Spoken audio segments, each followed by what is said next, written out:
Alright guys, it's on my hands. Here, Fed rate hike cycle is at an end and a soft landing is achievable for the US economy.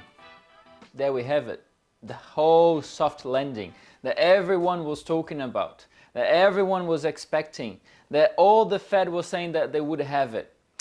I'm not too sure, but let's talk about that. Well, my name is Luca Santos. I'm here today to talk about the US inflation. I'm the technical market analyst here at ACY Securities. Subscribe to our channel, give us a thumbs up and share this video with your friend that was doubting that the Fed would be able to do a soft landing. Well, we got the inflation yesterday at 10:30 p.m. for us in Sydney time, and we had a 3.2 year-over-year inflation. Look, not much out of the context, okay? It was pretty much what everyone was expecting. A bit number up, a bit number down, but still 3.2 was sort of in the mid-range. And we did had a very sort of strange movement on the US dollar. First of all, when the inflation data came out, US dollar, of course, it weakness, a lot, very rapidly weakness. But maybe 5 to 10 minutes later, the market was already picking up the strength again for US dollar. What is happening right now is that, as I've just said, I've been saying here on all of the videos I've been making to you guys during this week, is that the Fed is a data-dependent approach, right?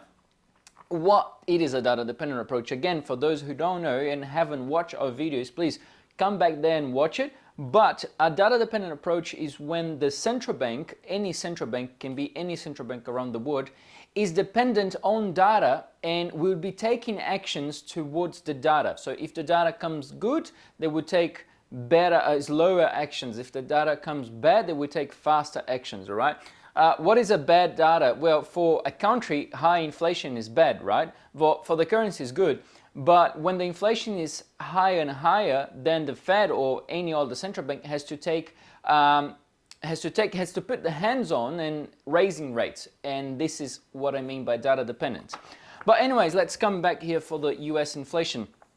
So, as I've just mentioned, we may be able to get a soft landing if we still have this inflation steady, all right? So last month we had inflation steady, this month we had inflation steady. Next month, I think we will have a little bit of a up inflation because of the energy prices, all right? I don't have much data concrete on this, so I will come back next week and talk more about that, but we can maybe expect a bit up, a tiny bit up on the inflation, and this will make one more hike to the Fed, maybe another 25 basis point on September, and then I'm quite sure that we may be pausing this year. We won't be cutting rates, definitely not, but we may be pausing after September, okay? And then 2024, it's a whole new different story. You have to follow us to know what's going to happen.